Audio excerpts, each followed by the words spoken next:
എന്തിനും അച്ഛൻ്റെ കയ്യിലിരുന്നേ? മോളെ, ഈ ലോകത്ത് നീ പറഞ്ഞിരുന്നെന്ന് മാലാഖമാർക്കറിയണ്ടേ?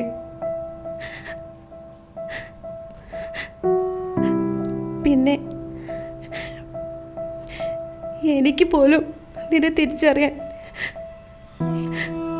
ഈ അക്ഷരങ്ങൾ വേണ്ടി വരും. അപ്പൊ ഉമ്മച്ചിന്റെ കൂടെ കാണൂലേ?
Roger, the airfield is clear and touches is right.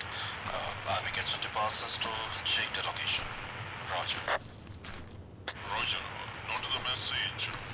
It seems we don't need to send anyone inside because it's got totally demolished. Anyway, I'm sending on Dai to inside. Check it. Roger.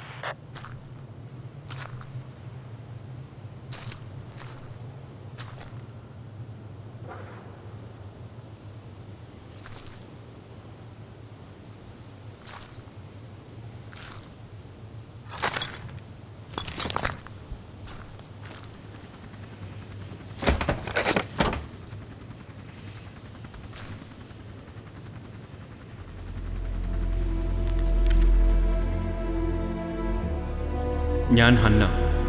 തീഗോളങ്ങളാൽ മൈലാഞ്ചി ചോപ്പണിഞ്ഞ രാവിലിരുന്ന് ഞാൻ എൻ്റെ വസിയത്തെഴുതുന്നു. ആകെ 80 ഷക്കിൾ ബാധ്യതയുണ്ടെനിക്ക്.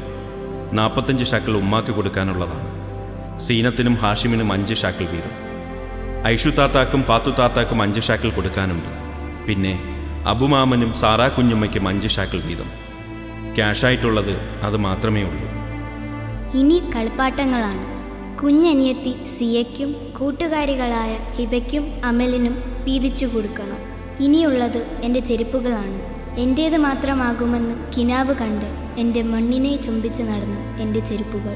അവയെല്ലാം കഴുകി വൃത്തിയാക്കി പാവപ്പെട്ടവർക്ക് കൊടുക്കണം. Captain, please come back.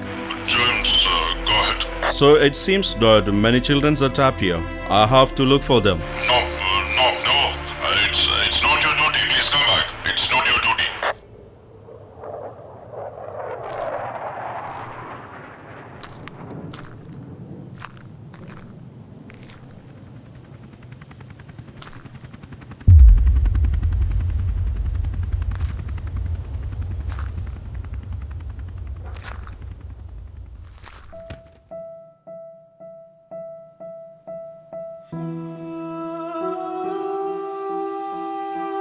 ഹന്നയ്ക്ക് മാപ്പ്.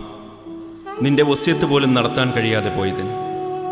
നിന്റേതാകുമെന്ന് നീ സ്വപ്നം കണ്ട, നിന്റെ പാദങ്ങൾ ചുംബിച്ച് നടന്ന ഈ മണ്ണിനോട് മാപ്പ്. 5-6 മൈലുകൾ വീതിയുള്ള ഇവിടെ ആകെയുള്ളതിൽ 50% കുട്ടികളാണെന്നറിഞ്ഞിട്ടും വംശഹത്യയ്ക്ക് കൂട്ടുനിന്നതിന് മാപ്പ്. നിനക്ക് വേണ്ടി ആത്മാർത്ഥതയുടെ ഒരു കണിക പോലുമില്ലാത്ത ഈ ലോകത്തെ പ്രതിഷേധങ്ങളിൽ ഒന്നായി ഞാനുമുണ്ട്. ഹന്ന, ഇതുപോലൊരു വസിയത്ത് ഇനി ആരും എഴുതാതിരിക്കാൻ. നിനക്ക് വേണ്ടി, നിന്റെ വസിയത്തിന് വേണ്ടിയെങ്കിലും.